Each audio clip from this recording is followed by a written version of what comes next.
The hard part is over.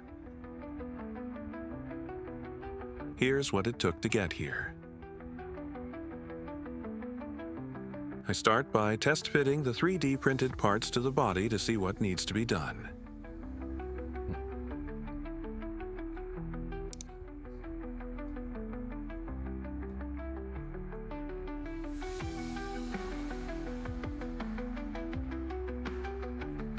This kit has a full engine bay. The original fender structure couldn't be removed, so the 3D printed part had to be trimmed to align.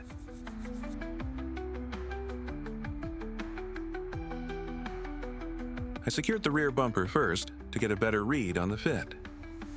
I forced the warped side skirt into position with super glue. Then finally locked it in with 5-minute epoxy for strength. This is supposed to be open.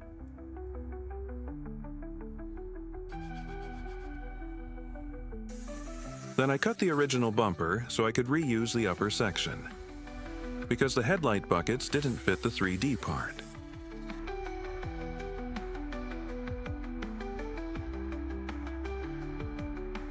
The rear fender was too thick, so I thinned it down before securing it to the body.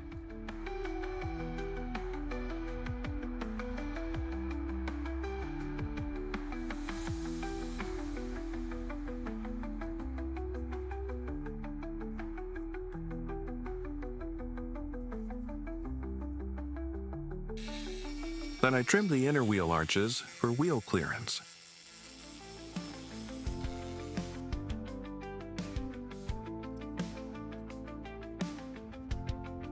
I straightened and rebuilt the lower side skirt profile, then extended the upper edge where it meets the fender.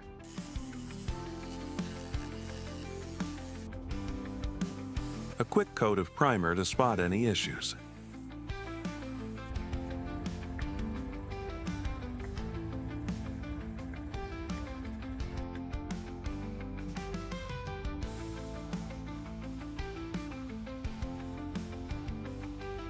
I rebuilt and lowered the front wheel arch lip to line up with the rear. Then I rescribed the panel lines that were lost during sanding and filling.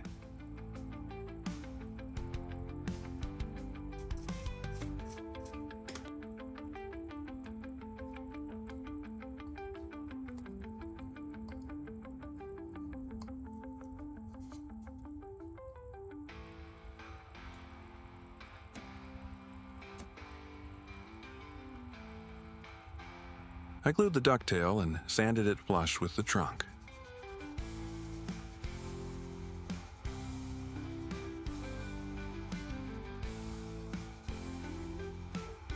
Then I installed the hood hinges.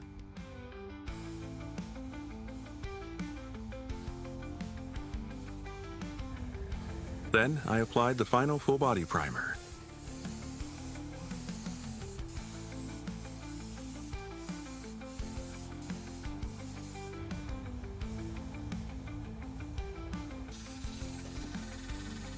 To get proper wheel clearance, I cut and raised the wheel arches and refined the chassis until everything sat flush.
I modified the Fujimi brakes and hubs to fit the Aoshima wheels.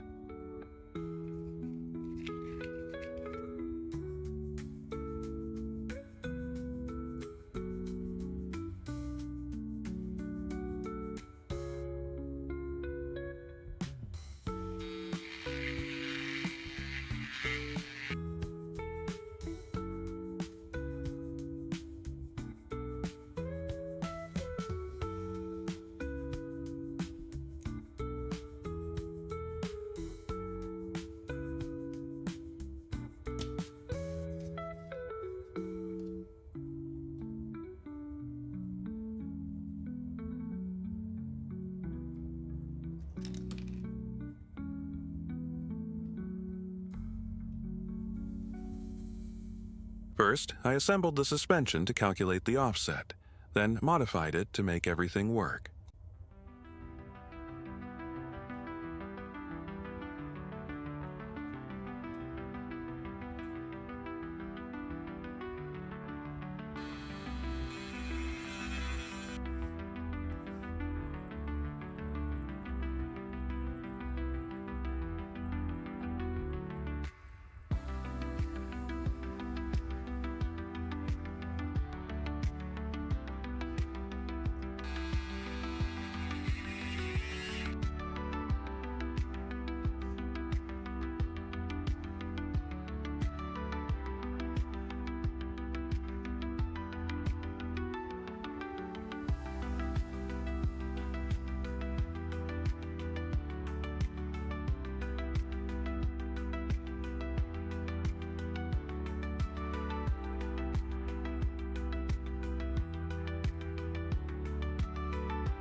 With all the wheels installed, I checked the stats.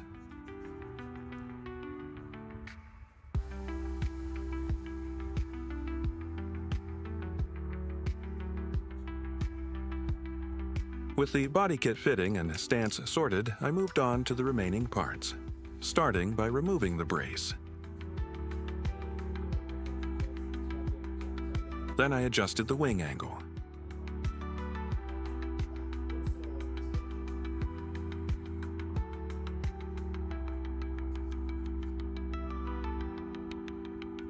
Followed by adding pins for easier installation later.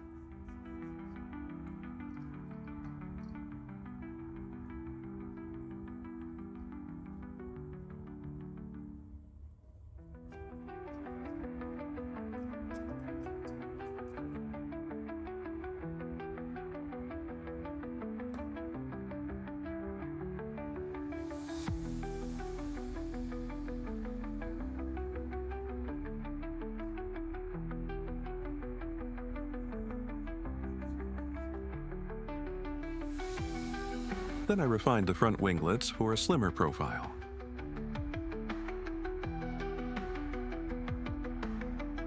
The 3D printed side canards were too thick and warped, so I scratch-built new ones and added custom rivets.